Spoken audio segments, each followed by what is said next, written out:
আসসালামু আলাইকুম রাকিব। ওয়ালাইকুম আসসালাম ওয়া রাহমাতুল্লাহি ওয়া বারাকাতুহু। নিশ্চয়ই ভালো আছো?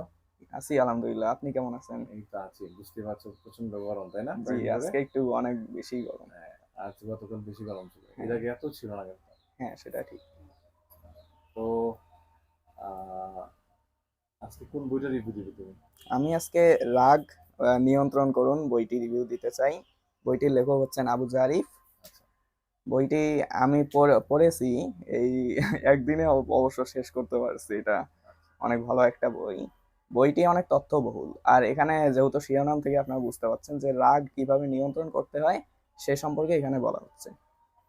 তো বইটি আসলে প্রথম থেকে আমি শুরু করতে চাই যে প্রথম থেকে কি কি এখানে বিশ্লেষণ করা হয়েছে। তো প্রথমেই লেখক এখানে রাগ কি জিনিস সেটা সম্পর্কে বলেছেন, অনেকগুলো সংজ্ঞা দিয়েছেন। এরপর অনেক ব্যক্তির মতামতও দিয়েছেন যে এই বিশিষ্ট ব্যক্তির মতে রাগ কি। তো রাগ মূলত হচ্ছে মানে কোনো বিষয়ে কোনো অপছন্দনীয় বিষয়ে মনে মনে ঘৃণা প্রকাশ করা, এবং বলতে গেলে একটি ক্রোধ বা মানে রাগ মানে তো হচ্ছে ক্রোধ বলতে সেটির প্রতি একটি ঘৃণা প্রকাশ করা, অপছন্দ প্রকাশ করা। রাগ হচ্ছে মানুষের একটি স্বাভাবিক বৈশিষ্ট্য। এটি মানুষের স্বভাব জাত বৈশিষ্ট্য। এটি আমরা অনেকে রাগকে খারাপ মনে করি, এটি আসলেই অনেক খারাপ। এটির মাধ্যমে অনেক অনেক নেতিবাচক প্রভাব পড়ে সমাজে, পরিবারে, ব্যক্তি জীবনে। তবে এখানে লেখক বলেছেন যে রাগ সবসময় খারাপ নয়। কারণ রাগ প্রধানত তিন প্রকার, এখানে শরিয়া ভিত্তিক ভাবে তিন প্রকার বলা হয়েছে। আহ বলা হচ্ছে প্রথম ধরনের রাগ হচ্ছে ওয়াজিব রাগ। ওয়াজিব রাগ হচ্ছে সেই রাগ যেটি কিনা আমাদের যদি না আসে সেই রাগ, তবে সেটা আসলে আল্লাহ তাআলার নিয়মের খেলাফ হবে সেটা। এই রাগ হচ্ছে কি, যে মনে করুন কোথাও আল্লাহর বিধান লঙ্ঘন করা হচ্ছে, তবে সেই বিধান লঙ্ঘন করার প্রতি যে আমাদের ইমানি যে একটা রাগ, সেটি হচ্ছে মূলত ওয়াজিব রাগ। যে আহ, এই রাগ যদি আমাদের কারোর মধ্যে না আসে, তবে বোঝা যাবে যে তার প্রকৃতপক্ষে ইমানটি দুর্বল রয়েছে। যেমন যেমন বললো যে আমরা যেমন পছন্দ করি আমাদের প্রিয় নবী হ্যাঁ, রাসূলুল্লাহ সাল্লাল্লাহু আলাইহি ওয়াসাল্লাম, তাই না? হ্যাঁ, আমরা আসলে যার যার ধর্ম নিয়ে সে তার মধ্যে জি, শান্তিপূর্ণভাবে বসবাস করবে, তাই না? জি, কোনো ধর্ম এই কটাক্ষ করার কোনো সুযোগ নেই, হ্যাঁ? নেই। যার যার বিশ্বাস নিয়ে এসেছে, হ্যাঁ, এটা তার একান্ত তার বিষয়, তাই না? হ্যাঁ, কিন্তু কেউ যদি এখন রাসূলুল্লাহ সাল্লাল্লাহু আলাইহি ওয়াসাল্লামকে বা আমাদের মহানবীকে গালি জি, দেয় জি, বা ব্যঙ্গ করে, তাহলে আমাদেরকে রাগ আসাটা স্বাভাবিক না অস্বাভাবিক? অবশ্যই স্বাভাবিক, স্বাভাবিক। এবং এটা রাগ করতেই হবে। হ্যাঁ, এটাই বলেছে ওয়াজিবে। ওয়াজিব রাগ। আচ্ছা, তারপর আর ২ টা কি বললেন? এরপর দ্বিতীয় যে রাগের ধরন সেটি হচ্ছে পছন্দনীয় রাগ। এই রাগ মূলত ওয়াজিব না, আর এটি খুব তেমন একটা বাধ্যবাধকতাও নেই এই রাগের। কিন্তু এই রাগ যদি আপনার আসে, তবে এটা আল্লাহর কাছে পছন্দনীয়। এই ধরনের রাগের একটা উদাহরণ হচ্ছে কি, একটা ঘটনা বলি। সেটি হচ্ছে হাদিসে রয়েছে এক সাহাবী তিনি বললেন কি যে যদি কোনো ব্যক্তি আমার স্ত্রীর সাথে ব্যভিচারে লিপ্ত হয়, তাহলে আমি তার তলোয়ার দিয়ে তার মাথা কেটে দিব, গর্দন কেটে ফেলবে। মানে মস্তক করব। হ্যাঁ, যাই হোক, আহ, তো এই তার এই উক্তিটি শুনে অন্যান্য সাহাবীরা একটু মতামত প্রকাশ করলেন যে আহ, এই কথাটি, তিনি যে এই কথাটি বললেন এটি ইসলামের ভাষায় কতখানি শুদ্ধ। তো এই কথাটি হযরত মুহাম্মদ সাল্লাল্লাহু আলাইহি ওয়াসাল্লামের কাছেও পৌঁছে গেল। তিনি বললেন যে সেই ব্যক্তি, মানে তিনি যা বলেছিলেন আমি পুরোপুরি সেটা বলতে পারছি না, তবে সারমর্মটা বলতেছি যে তিনি যেটা বলেছিলেন সেটি হচ্ছে যে সেই ব্যক্তি নিজের অধিকার, নিজের সম্পদ রক্ষার জন্য এই রাগটি প্রকাশ করেছে। এখন নিজের সম্পদ ও নিজের অধিকার রক্ষার জন্য আহ নিজের রাগ প্রকাশ করা, এটি আল্লাহর কাছে পছন্দনীয়। কারণ আর যদি এটি আপনি না এই ধরনের রাগ প্রকাশ না করেন, তবে সেটিও আমার মতে এক ধরনের গুনাহই হয়। কারণ আল্লাহ তাআলা আমাদের যেগুলো অধিকার বা সম্পদ দিয়েছেন, সেগুলো এক প্রকার আমানত হিসেবে দিয়েছেন। এখন কেউ যদি আপনার এসে আপনার সম্পদ এগুলোকে করে, আহ, ক্ষতিগ্রস্ত করে, তবে সেটা অবশ্যই মানে মেনে নেওয়ার মতো না। তবে হ্যাঁ, এই রাসূল সাল্লাল্লাহু আলাইহি ওয়াসাল্লাম শেষের দিকে বলেছেন যে এই ধরনের রাগের মাথায় আবার চরম পন্থা অবলম্বন করা ঠিক নয়। কারণ এতে নেতিবাচক, বিভিন্ন ইতিবাচকের নামে নেতিবাচক অনেক ঘটনা ঘটে যেতে পারে। এরপর শেষ যে রাগটা হচ্ছে সেটি হচ্ছে নিষিদ্ধ রাগ। এই রাগটিকে মূলত আমরা কেউই পছন্দ করি না, অকারণে রাগ। রাসূল সাল্লাল্লাহু আলাইহি ওয়াসাল্লাম কিন্তু বলেছেন, এটাই আমরা সবচেয়ে বেশি হ্যাঁ করি, তাই না? হ্যাঁ, কিন্তু এটাই হচ্ছে বর্তমান সমাজে একটা হ্যাঁ। অভ্যাস। কিন্তু যাই হোক, আহ এই ধরনের রাগ আমাদের অবশ্যই পরিহার করা দরকার। রাসূল বলেছেন যে তোমাদের মধ্যে কিছু ব্যক্তির রাগ খুব তাড়াতাড়ি আসে কিন্তু খুব দেরিতে কেটে যায়, আবার কারো রাগ খুব দেরিতে আসে কিন্তু খুব তাড়াতাড়ি কেটে যায়। এখন প্রথম যে ব্যক্তি, অর্থাৎ যার রাগ খুব তাড়াতাড়ি আসে কিন্তু খুব দেরিতে কেটে যায়, সে হচ্ছে নিকৃষ্ট প্রকৃতির লোক। আর যার রাগ খুব দেরিতে আসে কিন্তু খুব তাড়াতাড়ি কেটে যায়, সেই হচ্ছে উত্তম ব্যক্তি। তো এই হাদিস থেকে আমরা বুঝতে পারছি যে আসলে এই নিষিদ্ধ রাগটি আমাদের ইসলাম শুধু নয়, বলতে গেলে পুরো মানব জাতির মানব জ্ঞান বিবেক যেটাই বলুন না কেন, সব ক্ষেত্রেই এটি মেনে মানে পরিহারযোগ্য। আহ তারপর রাগের আসলে অনেক, এখানে নিষিদ্ধ রাগটিকে কিভাবে আমরা দমন করব এ সম্পর্কে অনেক উল্লেখ করা হয়েছে। আহ এখানে রাগ নিয়ন্ত্রণ করার একটি দোয়া দেওয়া হয়েছে। দোয়াটি আমি নোট করে রেখেছি, তবে এখনো মুখস্থ করতে পারিনি, ইনশাল্লাহ আজকে গিয়ে মুখস্থ করব। তো রাগের দোয়াটি অনেকটা এরকম, আমি বাংলাটা বলতেছি যে, হে আল্লাহ, আমাকে রাগের ক্ষতিকর দিক সমূহ হতে রক্ষা করুন এবং নিজের নিয়ামতকে বজায় রাখার ইয়া করুন, হেফাজত করুন, এরকমই অনেকটা। তো রাগ নিয়ন্ত্রণ করার এখানে লেখক অনেক হাদিস দিয়েছেন, কোরআনে আয়াত দিয়েছেন, যেগুলো কিনা অনেক গবেষণা করেই তো লেখক দিয়েছেন। আহ বইয়ের শেষের দিকে লেখক রাগ নিয়ন্ত্রণ করার ব্যাপারে আমাদের রাসূল কেমন ছিলেন, মানে তার পদ্ধতিগুলো কেমন ছিল সে সম্পর্কে বিভিন্ন ঘটনা দিয়েছেন। হাদিসের ভিত্তিতে যে সমস্ত ঘটনা আমরা পেয়েছি সেগুলো দিয়েছেন। এই ঘটনাগুলোর মধ্যে আমি দুইটি ঘটনা অনেক ভালো লেগেছে আমার। প্রথম ঘটনাটি হচ্ছে, রাসূল সাল্লাল্লাহু আলাইহি ওয়াসাল্লামের কাছে একজন খাদেম ছিলেন, কম বয়সী একজন খাদেম ছিলেন, যার নাম ছিল হযরত আনাস রাদিয়াল্লাহু তাআলা আনহু। তার বয়স ছিল তখন 7 কি 8 বছর।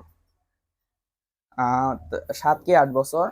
তো আহ, একদিন রাসূল তাকে বললেন যে তুমি বাজারে গিয়ে আমার জন্য এই কাজটি করো, একটি কাজ দিয়ে বললেন যে তুমি এই কাজটি করো। তখন আনাস রাদিয়াল্লাহু আনহু তার ছোট বয়স স্বভাবজাত ভাবে একটু দুষ্ট প্রকৃতির ছিলেন, মানে যেহেতু বয়স তার কম ছিল, তো এ কারণে তিনি মজা করে বললেন যে আমি যাব না। তো রাসূল সাল্লাল্লাহু আলাইহি ওয়াসাল্লাম বুঝলেন যে সে মজা করতেছে। তো রাসূল বললেন যে তুমি সেখানে যেও, আমি তো সরি, আনাস রাদিয়াল্লাহু আনহু গেলেন, মানে তিনি দুষ্ট দুষ্টমি করে বললেও তিনি গেলেন, যে বাইরে বের হলেন সেই জায়গায় যাওয়ার জন্য। কিন্তু রাস্তার মধ্যে তিনি হঠাৎ করে দেখতে পেলেন যে একদল ছেলে খেলাধুলা করতেছে। তো তিনি তার শিশু বয়সের স্বভাবজাত ভাবেই তিনি বললেন তিনিও ওই খেলার মধ্যে জমে গেলেন, অর্থাৎ তিনিও খেলা দেখতে লাগলেন অথবা খেলার মধ্যে খেলতে লাগলেন। তো যাই হোক, একটা সময় রাসূল সাল্লাল্লাহু আলাইহি ওয়াসাল্লাম সেখানে উপস্থিত হলেন, যে দেখতে গেলেন যে সে কি আদৌ কাজটি করছে কিনা। তো রাসূল দেখলেন যে সে খেলা খেলতেছে। সে তো রাসূল সোজা গিয়ে তার কাঁধে হাত রাখলেন। তো সে পাশ ফিরে দেখলো যে রাসূল এসেছেন, সে ভয় পেয়ে গেল। তো রাসূলের নর্মালি আমাদের সমাজে কোনো মানুষ হলে সে কি করতো, তাকে মানে সোজাসুজি তার গালে কয়েকটা থাপড় বসিয়ে দিত। অথচ রাসূল সেটা করলেন না, তিনি একটি মুচকি হাসি দিলেন এবং বললেন যে তুমি কি আমার কাজটি করেছো। তো আনাস রাদিয়াল্লাহু আনহু একটু বিব্রত বোধ করলেন এবং তিনি বললেন আমি করতেছি ইয়া রাসূল। তো এখান থেকে আমরা বুঝতে পারি যে আমাদের রাসূল কতটা ধৈর্যবান ছিলেন। একটা ছোট বাচ্চার প্রতি তিনি কখনো রাগ দেখাননি। আনাস রাদিয়াল্লাহু আনহু বলেছেন যে আমি আমার জীবনের প্রথম 10 বছর রাসূলের কাছে ছিলাম, কিন্তু আমি রাসূল সাল্লাল্লাহু আলাইহি ওয়াসাল্লামের মুখে সামান্য শব্দ পর্যন্ত শুনিনি, অর্থাৎ কতখানি ধৈর্যবান তিনি ছিলেন। আহ দ্বিতীয় যে ঘটনাটি সেটি হচ্ছে কি, রাসূল একদিন একটা কবরস্থানের পাশ দিয়ে যাচ্ছিলেন। এ সময় এক মহিলাকে দেখলেন যে যে কিনা একটা কবরের পাশে বসে কাঁদতেছিল, মাথা হালিয়ে কাঁদতেছিল। রাসূল বুঝলেন যে সে হয়তো তার স্বামী অথবা বাবা মারা গেছে, সেই দুঃখে সে এখানে সময় অতিবাহিত করতেছে। তো তার রাসূল তার পাশে গিয়ে বললেন যে চিন্তা করো না, চিন্তা করো না, দুঃখ দুঃখ মানুষের জীবনে আসেই, আহ ধৈর্য ধারণ করো, এ ধরনের নানা রকম সান্ত্বনামূলক কথা বললেন। তো সেই মহিলা সাহাবী, তিনি একজন সাহাবী ছিলেন। তো সেই মহিলা সাহাবী আহ, আহ, একটু একটু একটু রাগান্বিত হলেন, কারণ তিনি রাসূলকে দেখতে পাননি তখনও, যে রাসূল এসে তার পাশে দাঁড়িয়েছেন। তিনি ভাবলেন যে এই লোক এসে এসে আমার এত উপদেশ দিচ্ছে এই সময়। তো রাসূল আহ সরি সেই মহিলাটি তখন রাসূলকে মানে রাসূলের উপর একটু রাগ প্রকাশ করলো, না দেখেই রাগ প্রকাশ করলো যে আপনি কে, আমাকে এইভাবে উপদেশ দিচ্ছেন কেন। তো রাসূল তখন বুঝতে পারলেন যে এই মহিলাটি আমাকে চিনতে পারেনি, তাই রাগের মাথায় এসব বলতেছে, দুঃখের যে রাগ। তো এ তো হযরত মুহাম্মদ সাল্লাল্লাহু আলাইহি ওয়াসাল্লাম তখনই সেই এলাকা থেকে চলে গেলেন। এরপর সেই মহিলাটির কাছে একদল লোক এসে তাকে বলল যে তুমি যে এই লোকটির সাথে ইতোমধ্যে কথা বলেছো, সে আসলে আর কেউ না, আমাদের নবী সাল্লাল্লাহু আলাইহি ওয়াসাল্লাম। তো সেই মহিলাটি অনুতপ্ত বোধ করলো এবং রাসূলের কাছে গিয়ে ক্ষমা প্রার্থনা করলো। তো রাসূল সাল্লাল্লাহু আলাইহি ওয়াসাল্লাম তাকে ক্ষমা করে দিলেন, যেহেতু তিনি ছিলেন ক্ষমার প্রতীক। তো এই গল্পতে আমরা দেখতে পাচ্ছি যে রাসূল সাল্লাল্লাহু আলাইহি ওয়াসাল্লামকে ওই মহিলাটি না দেখে অনেক রাগ দেখালো, কিন্তু রাসূল সাল্লাল্লাহু আলাইহি ওয়াসাল্লাম সে বললেন না যে আমি তো তোমাকে সান্ত্বনা দিতে এসেছি, তুমি আমার সাথে এরকম করতেছো কেন, এরকম কোনো কিছু বললেন না। এ থেকে আমরা রাসূলের আরেকটি শিক্ষা পাচ্ছি যে কখনো রাগান্বিত ব্যক্তিকে আমরা আমাদের সময় দেওয়া উচিত, যে সে যে তার রাগ যে নিরর্থক সেটা বোঝাতে সময় দেওয়া উচিত। আমাদের তৎক্ষণাৎ কোনো ধরনের প্রতিক্রিয়া করা উচিত নয়। আহ তো রাগ আসলে অনেক খারাপ একটি অভ্যাস। আমাদের রাসূল, তারপর অনেক বিজ্ঞানী, অনেক দার্শনিক, বলতে গেলে এই পৃথিবীতে অনেক মানুষই এই রাগটিকে ঘৃণা করেন, বলতে গেলে সবাই ঘৃণা করেন।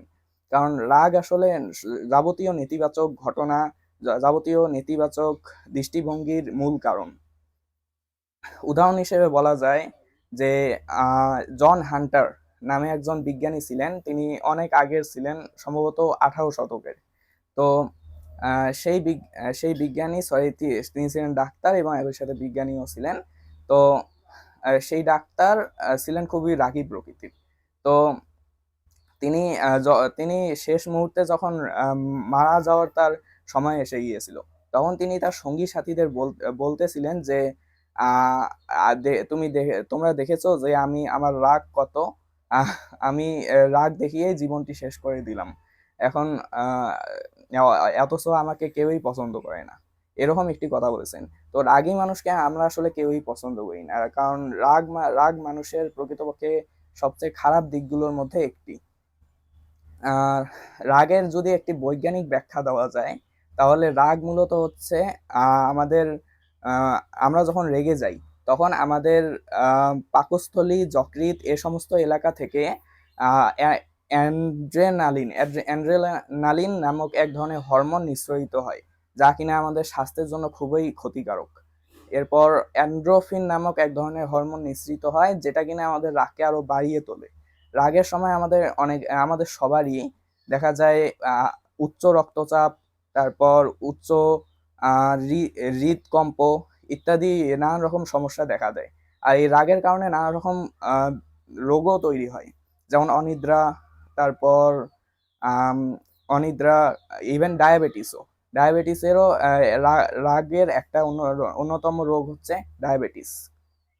তো রাগ আসলে অনেক খারাপ একটি জিনিস, এটা আমি বারবারই বলতেছি, আর এই বইয়ের মধ্যেও অনেকবারই এটা বলা হয়েছে।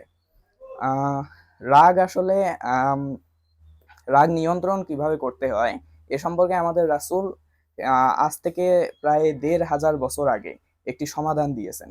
এই সমাধানটি কি হচ্ছে, তিনি বলেছেন যখন তোমাদের কারো রাগ ওঠে, সে যেন তখনই বসে পড়ে, দাঁড়ানো অবস্থায় থাকলে বসে পড়ে, এবং তবুও যদি রাগ না যায় তবে সে যেন শুয়ে পড়ে। এখন এই কথাটি আমরা আসলে অনেকেই হয়তো শুনে থাকবো, আমাদের এটি আসলে অনেক প্রচলিত একটা ওল্ড স্কিলফুল একটা কথা। বাট আমাদের রাসূল যেই পদ্ধতিটি আমাদের দিয়েছেন সেটির একটি বৈজ্ঞানিক ব্যাখ্যা রয়েছে। সেটি হচ্ছে কি, যখন আমরা দাঁড়িয়ে থাকি তখন আমাদের পাকস্থলী এবং যকৃৎ এ সমস্ত থেকে অ্যাড্রেনালিন হরমোনটি অনেক বেশি পরিমাণে নিঃসৃত হয়, এবং বলা হয়ে থাকে যে 5 মিনিটের মধ্যে 5 মিনিটের জন্য দাঁড়িয়ে থাকলে, অর্থাৎ এক নাগাড়ে 5 মিনিট দাঁড়িয়ে থাকলে 5 মিনিট অনেক প্রচুর পরিমাণে অ্যাড্রেনালিন নিঃসরিত হয়, যেটা কিনা স্বাস্থ্যের জন্য অবশ্যই অনেক ক্ষতিকারক। এরপর যদি আমরা তখনই বসে পড়ি, অর্থাৎ রাগান্বিত অবস্থায় বসে পড়ি, তবে সেক্ষেত্রে আমাদের অ্যাড্রেনালিনের নিঃসরণ কমে যায়, ফলে আমাদের রাগও কমে। আর শুয়ে পড়লে সেটি আরো কমে যায়। তো এটি হচ্ছে আমাদের রাসূলের দেওয়া একটি রাগ নিয়ন্ত্রণ করার পদ্ধতির বৈজ্ঞানিক ব্যাখ্যা। এছাড়াও আমাদের আরেকটি পদ্ধতি হচ্ছে কি, রাসূল বলেছেন যখন তোমাদের কেউ রাগান্বিত হয় তখন যেন সে তৎক্ষণাৎ উজু করে নেয়। উজু করার উজু করা বলতে কি, পানি দিয়ে নিজের শরীরকে পাক সাফ করে নেয়। আমরা জানি যে শয়তান আগুনের তৈরি, এবং পানি আগুনকে করে, নিভিয়ে দেয়। তো এই পানি দিয়ে আমরা যখন উজু করি, তখন আমরা মূলত শয়তানের আগুনকে, অর্থাৎ রাগকে আমরা ধুয়ে ফেলি। এটি একটি আধ্যাত্মিক ব্যাখ্যা, তবে এটি আসলে অনেক কার্যকরী একটা উপায়। আর এছাড়াও যখন রাগান্বিত অবস্থায় আমাদের উচ্চ রক্তচাপ, তারপর নানান রকম সমস্যা দেখা দেয়, যেগুলো কিনা আমরা যখন পানি ইউজ করি, অর্থাৎ উজু করি কিংবা গোসল করি, তবে সেক্ষেত্রে এগুলো অনেকটাই দূর হয়। তো বইয়ের শেষে রাসূল ইসলাম বিভিন্ন ছোট বাচ্চাদের সাথে কিভাবে রাগ নিয়ন্ত্রণ করেছেন সেটিও বর্ণনা করেছেন। যেমন, মানে সেটির ব্যাপারে অনেক ঘটনা দেওয়া হয়েছে। যেমন একবার রাসূল ইসলাম হযরত হুসাইন রাদিয়াল্লাহু আনহু অথবা হাসান রাদিয়াল্লাহু আনহু, এদের দুজনে যে কোনো একজন, আমরা জানি এই দুজনই ছিলেন তার নাতি। হ্যাঁ, তো তিনি এদের দুজনে আম, একজনকে নিয়ে মসজিদে গেলেন ইমামতি করার জন্য। তো নামাজে দাঁড়ালেন। তো যখনই তিনি সিজদায় গেলেন, তো তখন তার হাসান অথবা যাকে নিয়ে গেছিলেন তার নাতি তার ঘাড়ে চড়ে বসলো। তো রাসূল সাল্লাম তখন তৎক্ষণাৎ না উঠে কিংবা তাকে না সরিয়ে তিনি ওই সিজদা অবস্থায় থেকে গেলেন। তার পিছনে যেই সাহাবীরা তার ইমামতিতে নামাজ পড়তেছিল, তারা তখন তাদের মধ্যে অনেকেই তখন মাথা তুলে দেখতেছিল যে কেন এই রাসূল সাল্লাম হঠাৎ করে এভাবে এত দীর্ঘ সময় নিচ্ছেন কেন সিজদায়। তো তারা পরে হযরত মানে তার নাতি যখন নেমে গেল, তখন হযরত মুহাম্মদ সাল্লাল্লাহু আলাইহি ওয়াসাল্লাম তখন নামাজ শেষ করলেন। তো সাহাবীরা তখন জিজ্ঞেস করলো যে, ইয়া রাসূল, আপনি এতক্ষণ সময় নিলেন কেন? তো রাসূল সাল্লাল্লাহু আলাইহি ওয়াসাল্লাম বললেন যে, আমি তিনি বললেন যে আমি চাইনি যে আমার নাতি আমার ওভাবে ওঠাতে কিংবা তাকে সরিয়ে দেওয়াতে কষ্ট পাক। আরেকটি গল্প হচ্ছে কি, একবার রাসূল সাল্লাল্লাহু আলাইহি ওয়াসাল্লাম তার এক সাহাবীর ছেলেকে, ছোট ছেলেকে কোলে নিয়েছিলেন। তো এই সময় সেই ছেলে হঠাৎ করে তার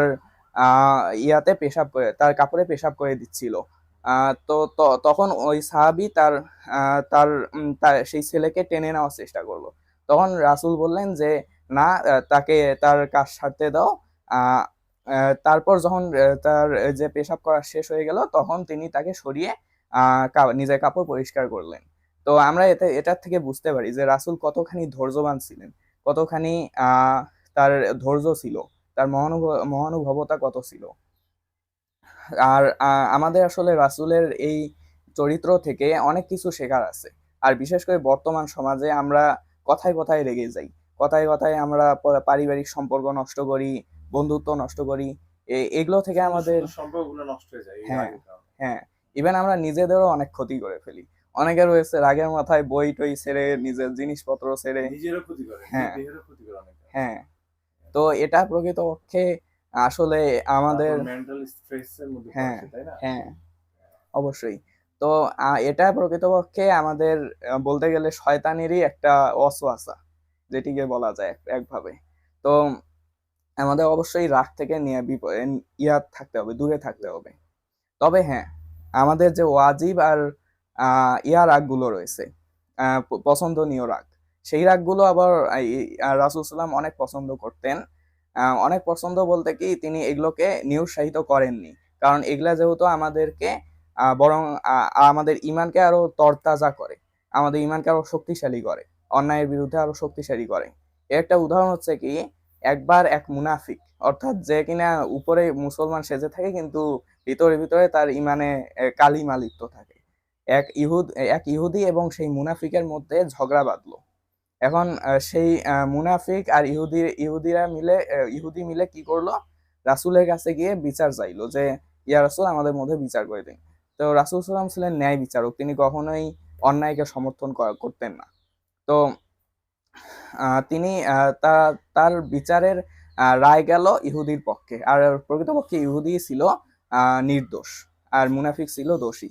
তো সেই মুনাফিক আবার কি করলো, ভাবলো যে রাসূল সাল্লাল্লাহু আলাইহি ওয়াসাল্লাম তো মহানুভব, তাই তার হয়তো তিনি ইহুদির প্রতি রায়টা দিয়েছেন, আমি উমর রাদিয়াল্লাহু আনহুর কাছে যাই, কারণ উমর রাদিয়াল্লাহু আনহু ছিলেন কাফেরদের প্রতি অনেক কঠোর। তো সেই ব্যক্তি উমর রাদিয়াল্লাহু আনহুর কাছে গেল, আহ বলল যে ইয়া উমর রাদিয়াল্লাহু আনহু, আমি রাসূল সাল্লাল্লাহু আলাইহি ওয়াসাল্লামের কাছে গিয়ে বিচার করেছি, আমি তাতে সন্তুষ্ট নই, আমি এখন আপনার কাছে এসেছি। তো উমর রাদিয়াল্লাহু আনহু তখন কি করলেন, নিজের তলোয়ারটি বের করলেন, বের করে বললেন যে যারা রাসূলের ও আল্লাহর বিচারে সন্তুষ্ট নয়, যারা কিনা তাদের বিচারে অসন্তুষ্ট হয়ে আমার কাছে বিচার বিচার নিতে আসে, তাদের তাদের জন্য আমার রায় এটাই, বলে তিনি সেই তলোয়ার দিয়ে তাকে দ্বিখণ্ডিত করে ফেললেন। তো এটা থেকে আমরা আসলে শিখতে পারি যে আসলে রাসূল আর আল্লাহ তাআলার যারা বিচার সন্তুষ্ট চিত্তে মেনে নিতে পারে না, তাদের প্রকৃতপক্ষে উমর রাদিয়াল্লাহু তাআলা আনহু তাদের প্রতি একটি ঘৃণা পোষণ করেছেন। আর এটি প্রকৃতপক্ষে ইসলামের শিক্ষা। তো এই রাগ আমাদের রাসূল সাল্লামও অনেক নিরুৎসাহিত করেননি, এটিকে উৎসাহিত করেছেন যে এটি প্রকৃতপক্ষে জায়েজ। তারপর তো এরকম আরো নানান রকম ঘটনা রয়েছে। দীর্ঘ অনেক হ্যাঁ, অনেক ঘটনা। বইটাতে অনেক বুঝতে পেরেছি, অনেক হ্যাঁ, মনোযোগ দিয়ে পড়েছ তো আসলে জি। তবে বইটি আমার আসলে অনেক কিছু নোট করে রেখেছি, কিন্তু আরো অনেক কিছু আমার আসলে পড়া বাকি রয়েছে। যেমন আমি অনেক হাদিসের কথা এখানে উল্লেখ করিনি, অনেক কুরআনের আয়াত এখানে দেওয়া আছে, কিন্তু আমি আসলে সেটি যাক, ঠিক আমরা মতো মোটামুটি আয়ত্ত করতে পারিনি। মোটামুটি সামারিটা তো বুঝতে পেরেছি, তাই না? হ্যাঁ, রাগের জি, বিষয়টা, হ্যাঁ? হ্যাঁ, রাগ আসলে আমাদের সবারই কন্ট্রোল করতে পারে। হ্যাঁ, সব জায়গায় বলা হয় যে কন্ট্রোল ইওর অ্যাঙ্গার, হ্যাঁ, সব সব ধর্মেই বলে। শুধু হ্যাঁ, যে এটা তুমি হয়তো ধর্মীয় ভাবেই পড়েছো, হ্যাঁ, রাগের ধর্মীয় ভাবে ছাড়াও তো হ্যাঁ, সামাজিক ভাবেও অনেক জি। প্রতীক, তাই না? এর আগেও আমি একটি রাগ সম্পর্কে বই বই পড়েছি, পড়েছো। সেটিও অনেকটা এই ধরনেরই ছিল। তবে এই বইয়ের মধ্যে লেখক অনেক কুরআনের আয়াত, অনেক হাদিস, এ সমস্ত অনেক কিছু মানে উল্লেখ এটা করেছেন, ধর্মীয় আলোকে অনেক। করেছে। হ্যাঁ, ও ধর্মীয় আলোকে আর অনেক গবেষণাও করেছেন তিনি, আচ্ছা, সেটা পড়লেই বোঝা যায়। তোমাকে একটা হ্যাঁ, রিকোয়েস্ট করবো, যেটা হচ্ছে জি, যখন রাসূলের নাম নেওয়া হয়, হ্যাঁ, ঠিক আছে? তখন জি, সাথে সাথে অবশ্যই সাল্লাল্লাহু আলাইহি ওয়াসাল্লাম সাল্লাল্লাহু বলতে আলাইহি হবে। সাল্লাম বলতে হয়, তাই না? ঠিক আছে। যেটাকে কি বলে? যেটিকে বলা হয় দরুদ। দুরূদ। হ্যাঁ, হ্যাঁ, তার মানে রাসূল সাল্লাল্লাহু আলাইহি ওয়াসাল্লাম নাম নিলে দুরূদ শরীফ পড়তে হ্যাঁ, হবে। ঠিক আছে? দুঃখিত আমি না, আসলে। না, অসুবিধা নেই। এটা হ্যাঁ, তো অনেক ভালো বলেছো। আজকে তো কাকে রেখে কাকে ভালো বলবো? দুজনই ভালো বলেছো আরকি। জি, ওকে। ভালো থাকো। Thank you. Thank you sir, আসসালামু আলাইকুম স্যার।